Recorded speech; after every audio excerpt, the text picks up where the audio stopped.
Good, good. How are you? I'm great. Thank you for asking. Well, let's go ahead and start with our lesson for today. Yes. Are you ready? Sorry, your voice is broken. The one that we have here, our material is the world needs 69 million more teachers. Is that the one that you have? What? I'm sorry. What you say? Are you asking me of what is the demo class material? No, no, no, no. I was saying your voice is broken. Your voice is not clear. My voice? I think it's maybe it's a problem of internet, but now it's getting better. It's getting better. Okay. How about this time? Yeah, I think it's fine now. Okay. So, yeah, because you're also cutting in and out on my end. How about this time? Is it okay now? Yes. Okay. Better? Yeah, yeah. Now Alright. it's better. Okay. So, yes, my name is Teacher Julie. It's up to you if you're gonna call me Julie. That's my name. And then we're gonna go ahead and start with, a brief introduction about ourselves, Uh and huh. that's just like 5 minutes. If we have our guideline onto the first part of the module, if you're gonna see, you can just state your name, your job, and then if you have a hobby, about your family, and then some special experience in your life. Okay. This is just gonna be 5 minutes or not even more than that. So just very brief about ourselves since this is the first time that we talked. Okay? Yeah. Mm-hmm. If you want, you can go ahead and start first, and then I'll go ahead after you. Okay. Okay? So my name is Fang. In the company. Mm-hmm. My job is a music teacher. For my hobby, um, in my spare time, I like to read. Okay. My family. Okay. So there's five people in my family. Now I live with my younger brother. Um, one of my okay, my younger sister got married last year, so she moved out, and my parents are living in my hometown now. Mm, okay. Mm. And can you tell me, like, some special experience that you have that you can never forget, something kind of like that? Special experience. Also today when I went to Subway and there was a foreigner in the line, and I was I was using my phone, Okay. and I didn't notice that the I didn't notice the person was talking to me. I Oh, mean the uh, yeah, and then he reminded me. And then we had a small chat. And he was telling me had he has been living in Taiwan for 2 years. mm-hmm. He's now doing he I asked him if he if he is a English teacher because most foreigners live in Taiwan. Mm-hmm. And he up and say yes, but no, but also no, because he was he's now taking online course as well, Mm-hmm. and he added some materials. Oh, okay.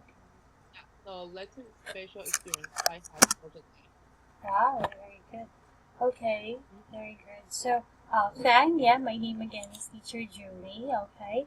But my real name is Juliet. So, if you're familiar with the book Romeo and Juliet, So Mm. that's where they get my name.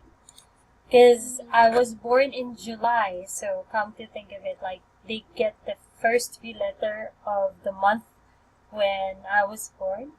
So Jul, and then they just put, Oh. the common name Juliet. So that's where they get my name. Oh. But my Oh. my friends do call me Julie, so I prefer to be called that way because a lot of my friends, as in most of my friends, do call me Julie.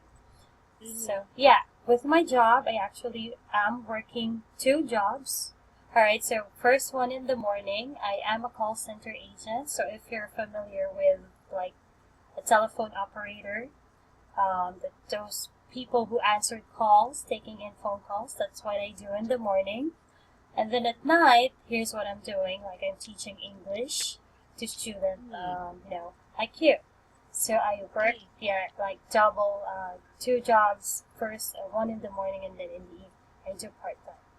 And then my hobby, I really love cooking. I wanted to make sure that every time that there's special occasion, I cook because my special dish is of course Filipino dish.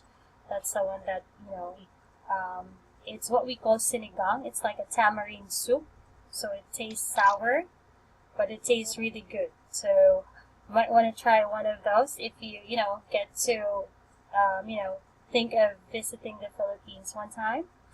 And then Mm. about my family, yeah, we are also a big family. We are seven siblings. So I'm the eldest. I have two sisters and then four brothers that Mm. I'm not living with them anymore because I have a separate house already. I'm living separately with them since I have my own family now. I have Mm. two children, an 11-year-old daughter and a 6 months old son. Mm.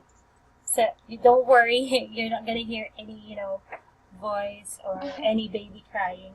He's in the other room. I'll make sure it will be quiet. And then, as part of my special experience, I can say that the most unforgettable experience that I've had was when I went abroad. I actually worked abroad. That was in Brunei. So if you're kind of familiar, that's just a small country in the Southeast Asia part. So it's a Muslim country. The reason why it's very memorable to me is because it's a very different culture that they have because it's a Muslim religion. So I need to make like a huge adjustment when it comes to speaking as well because I need to learn their language. So I have studied their language because they also speak very few English. Mm. Not unlike those people like who've studied English and then practice English as their second language. So there, I really need to adjust a lot. But the good thing about that experience is I was able to know more about their culture, know more about the people, and get to know different people as well as to be friends with them. Until now, we're actually, Facebook friends. We keep on chatting with each other. And up until now, they're kind of sending me something, and I'm also doing same thing, like those best friends that I got to have there. So that's just about my special experience, and of course, just a little bit more about me. So, if you happen to have any question along the way as we go through our module this evening, just feel free to ask me. Just be comfortable. I know that this is the first time that we've talked, but I want you to be more comfortable with me. Okay? Okay. Alright. So, Fan, the first part of the module that we have is about reading. So, I would like you to read the story or the paragraph that we have. And if in the event that I got to hear some mispronounced word, all I have to do here is just to highlight it in blue, Mm. and then we're going to practice reading it the right way. Okay? And then Sure. if you're going to see, there are also some words that are bold, okay? Because those are some vocabulary words that we're going to study after we have read this paragraph. Okay? Alright. So the title of the lesson that we have for this evening is "The World Needs 69 Million More Teachers." So you mentioned that you're a teacher, right? Hmm. And for how long have you been teaching? I've been teaching for more than 10 years. Really? Are those like what student are you? You're teaching Like, primary. How old are the students that you're teaching? you mean what, like school or what kind of Yes. music I teach? What kind or what Oh, subject okay. do you So, teach? for now, I teach piano a lot, Ah. but actually my major is violin. My major was violin back to locality. Mm. Yeah. And my students are young, like younger students, like people like children Mhm. under 6 years old. Oh, okay. This type of students are certified art instruments teachers. Wow. Okay. But do you also, got to teach children like older, like 15 or 20 years old? Have you? Uh, I think the eldest student of mine is 13 years old. Oh, okay. That's the oldest children that you've taught, 13 years old. Hmm. Okay. Hmm. Is it very, is it, you're like a music teacher? So, Hmm. okay. Is it very hard to teach, musical instruments to students, to your student? Or No, not really? no. Okay. That's kind of, it kind of gives me, I kind of think out of curiosity how fun it is to teach, students, especially music. Well, I do love singing, but not really my genre when it comes to singing. Not really that very good, unlike any other there. And also, I don't play any musical instrument. I tried to learn playing the guitar, but Oh, it's cool. but it's really not working for me. So I just said, no, maybe I'll just try to do something else instead of music. Anyways, yeah. So if we can go ahead and start with the paragraph that we have, and yeah, if you can start reading for this, for me, please. Okay, so I'll go, right? Yes, yes, yes. Like the okay, okay. A report from the United Nations says the world needs another 69 million teachers by the year 2030. The UN agency UNESCO made a promise in 2015 that every child in the world is to receive a primary and secondary education within the next 14 years. Okay. The agency says a lot of work needs to be done to find the number of teachers for schools. The biggest numbers of teachers needed are in Mm-hmm. sub-Sahara and UNESCO says there needs to be a huge effort to get the 69 million teachers. At the moment, UNESCO says there are massive shortages of teachers around the world. There are currently 263 million children who do not go to school. Around 25 million of these might never get an education. Okay. Le- Oh, So okay. Should I continue? yeah. Before we continue, yeah, this one is sub-Saharan Africa. Uh-huh. Okay. Uh-huh. Yeah, sorry, I wasn't able to hear that clearly a while ago because the line is kind of breaking. So I'm not sure if. Uh-huh. So can you read this back to me again, please? Sub-Saharan. Sahara. Yeah. Sub-Saharan Africa. Okay. Oh, Sub-Sahara Africa. okay. How about this one? Shortages. Shortages. Yeah, great. All right, so we can continue with the next set of the paragraph that we have. The UN report Please continue. Okay, the UN report. Okay, the UN report warns that there are shortages of teachers in countries with rising populations. This makes it harder to find enough teachers as there are more and more children being born. The report says with urgent and sustained action, this situation will deteriorate in the face of rising demand for education. UNESCO is also worried about the quality of teachers in some countries. In countries like Ghana, Liber, Lib- Liberia, and Sierra Leone, fewer than 60% of teachers in primary school have been trained. There are also worries about class sizes. The UN says in countries like Malawi, it is common to find over 100 children in classes.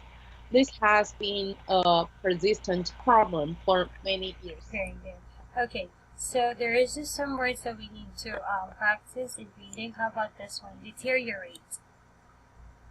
Deteriorate. Yeah.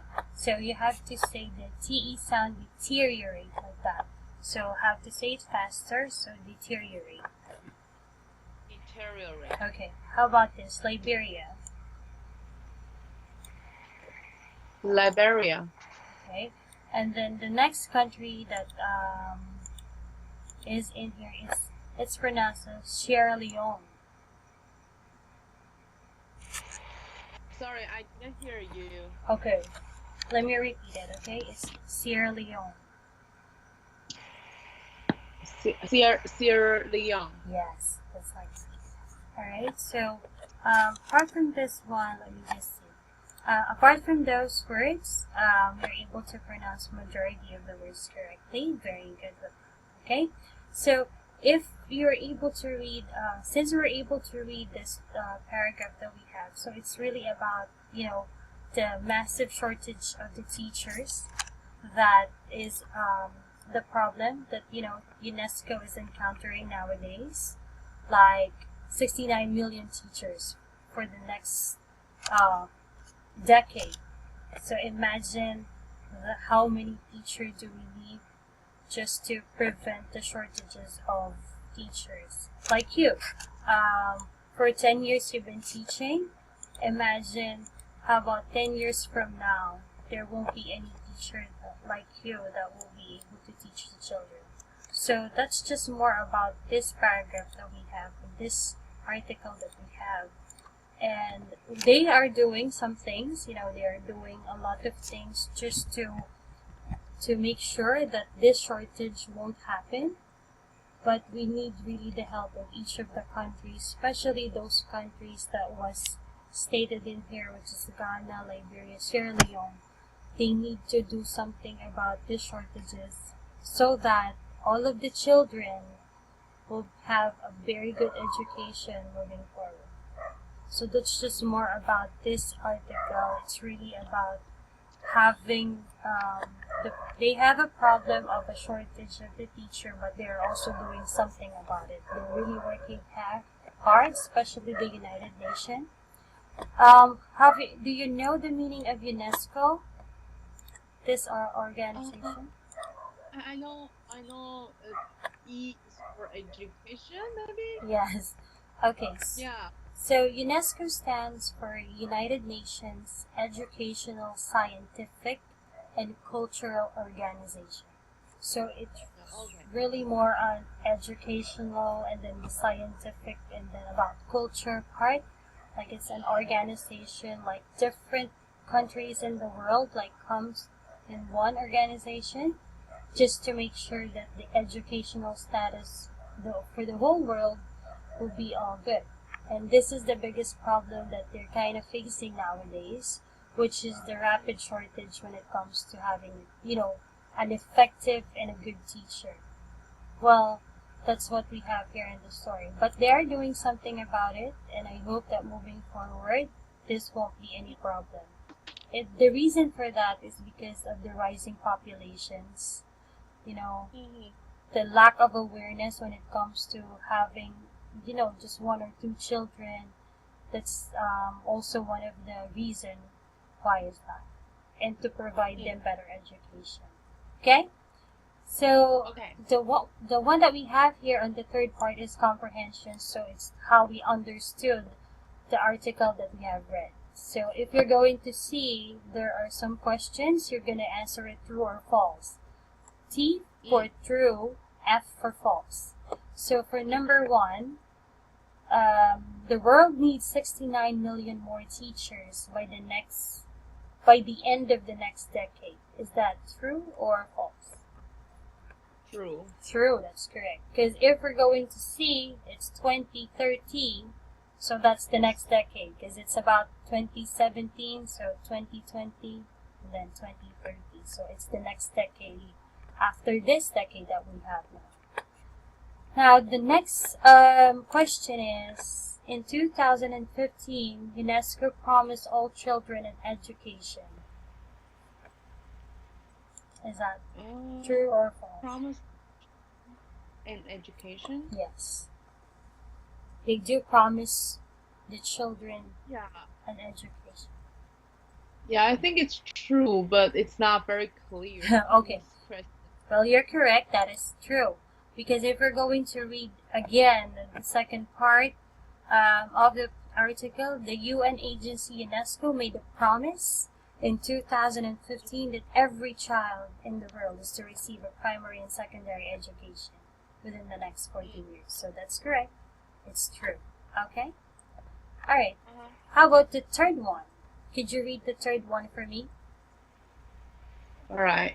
So the third one is the biggest number of teachers needed is in China. The answer is false. Okay. What country does it? What country should be the one that's needed the biggest number of teachers? The country is Sub-Saharan Africa Yes. and Southern Asia. Very good. So it's the sub-Saharan Africa that needed some more teachers, the biggest number of teachers. It's not China, yeah? Okay, great. So it's false for number 3. How about number 4? Can you read it to me? There are 263 million children who do not go to school. And the answer is yes. It's true. Yeah, 263 million children who do not go to school. Imagine how many children is that that's not having the right education. So it's kind of sad if we're going to think about it, you know? Well, we're just so lucky that we are given good education there, especially in Taiwan. I know for a fact that you're very keen when it comes to education. Like you're giving, because based on what I have taught and what I've been talking with different students, they were able to study in US or different countries. So imagine your government is really giving you the privilege to study in different countries. So we're very lucky.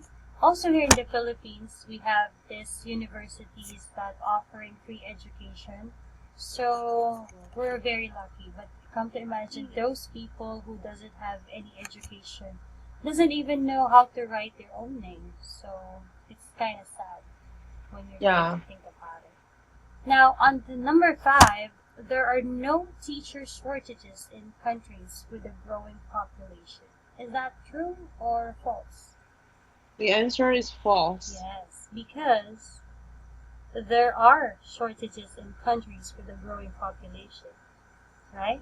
It's not, the no here is contradicting the question or the sentence, because the answer is there are shortages or there are teacher shortages. That's the true answer, yeah. So this one is false, so you're correct there.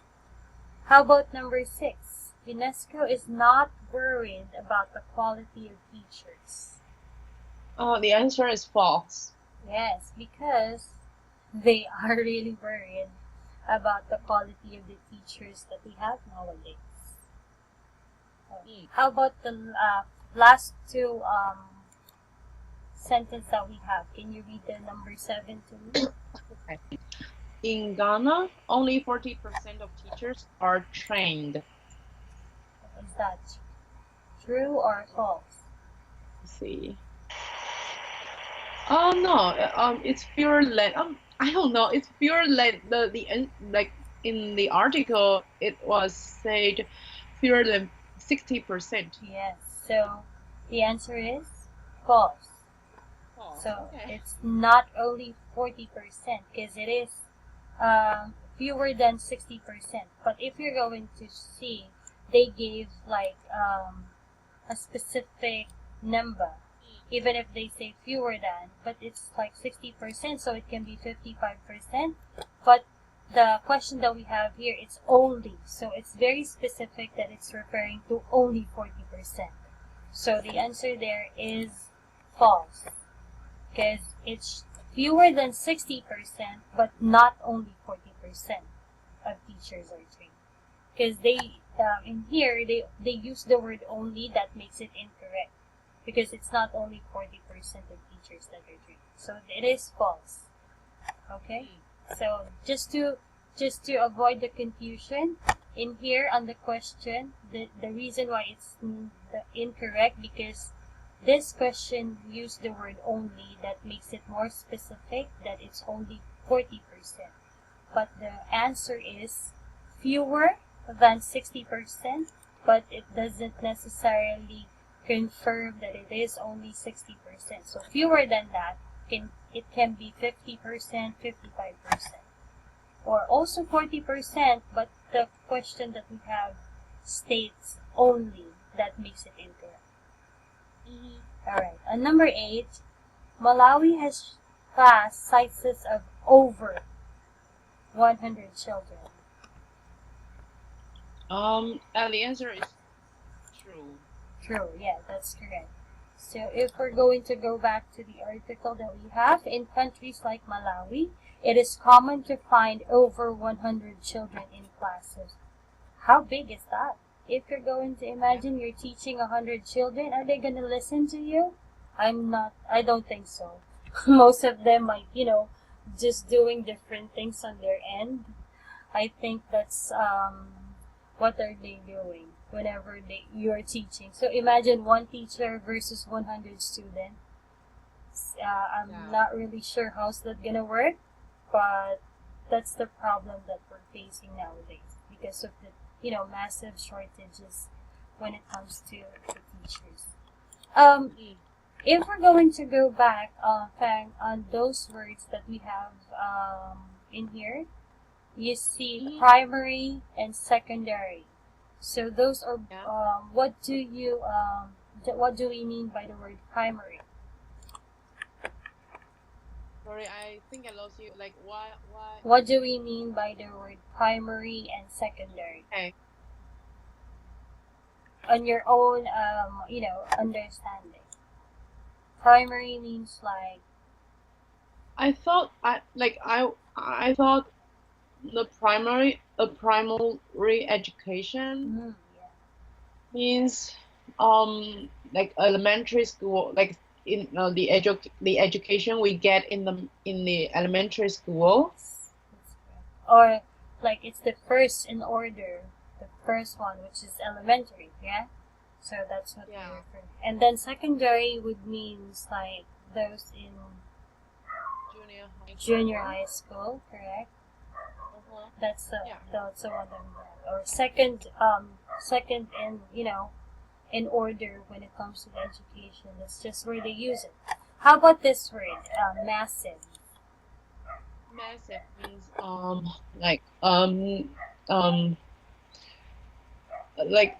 like huge, extreme or huge. That's great. So when they said like massive, so there's really a huge or a big amount, or extreme, yeah, that's correct. That's one of the right word. Amount of shortages. How about the word shortages? It comes from the root word shortage. So what do we mean by that? Okay, so shortage means not enough. Not enough. Um. Mm-hmm. Or we can also use the word lack, L-A-C-K, Yeah. lack. Lack. You're Yeah. missing or lacking something, or there's a big, there's a huge amount, or there's a huge amount of teachers. We can also say that Mm-hmm. needed to be, around the world. How Mm-hmm. about this one? Population. So it's Population means the people in the country. okay. So The total amount of people in the country. yes, great. So that's the total amount of the people living in one country or in a region. So that's the reason by populations. Is it a big? Is there a big population there in Taiwan? Because here in the Philippines we have like 500 million people. I'm not really sure, but that's just about the statistic. So it's a really a huge population that we have. That's why our government is also kind of having a hard time when it comes to, providing good education. How about there in Taiwan? Is it a huge population that, you have there? I think we have 23 million. Oh, okay, but it's still, just 23 million. Imagine here in the 500 million. But I think Taiwan is just, a small country, is it? Yeah, I mean we don't have a lot of land, Okay. but we have so many people. Oh, okay. So same here. We don't have like enough places that they can, build their house, but there's really a lot of people. So I'm not really sure how are they, some people just live near the street or whenever they can see or they can build their house, that's where they go to. And for the last two words that we have, the one that we have here is deteriorate. That means, what do you think would that mean? Deteriorate. That means going down. That's correct. So like torn down or worn out like that. That's what we mean by deteriorate. It's like if you're going to see without urgent and sustained action, the situation will deteriorate in the face of rising demand of education. Because that's where they use the word deteriorate. And for the last vocabulary word that we have, that would be persistent. So, Persistent. and what do we mean by the word persistent? So persistent means continuous. Great. So there are persistent, like existing or for a long or longer than usual time or continuously. So Mm-hmm. if we're going to read back the sentence, so this has been a persistent problem for many years. So it's been an ongoing problem for many years Mm-hmm. now, and up until Yeah. now, where they're not able to get a better solution on how to manage the teachers that we have in the whole world. Okay. Uh-huh. Very great. Well, actually, Fang, that actually ends our demo class for today. So, just Uh-huh. you're very good. Your English is very good. I really can't comment more about it, but we just need to practice, pronouncing those words, especially those new words that we have here, Mm-hmm. especially when it comes to this when you speak very very much good when it comes to comprehension. You already know what to say, and you're very proactive when it comes to me asking you question. And I also love the way that you listen to whenever I'm speaking. I really love that part, as well as whenever we come to converse with each other of what our thoughts would be. But next time, we're gonna practice more on those words that we mispronounce, and moving forward, I'll make sure that Mm-hmm. we're gonna go ahead and learn more new vocabulary words. Okay? Okay. Alright. I Okay. really appreciate your time with me today, Fang. Once again, this is Teacher Julie. I hope I'll Mm-hmm. be able to speak with you again. It's really nice to, Mm-hmm. share stories and speak with you. And Yeah. I hope Thank you. you're Mm-hmm. welcome. And also, thank you so much for your time. And I hope sometimes I'll be able to, you'll be able to teach me this time how to play some instrument. Looking forward to that. Thank you so Uh-huh. much, Fang. I hope you Thank have you. a great evening, okay? Have you ate your dinner already, if I may ask? You Yeah. do. How about you? I just had, a little snack, but I'm gonna take my dinner after this conversation. Oh, go. Yes. All right. Thank you. I hope you have a Thank great you so evening. much. I Okay. enjoy your class. Yeah. Thank Thank you. you. Me too. I did. All right. Bye bye. Bye.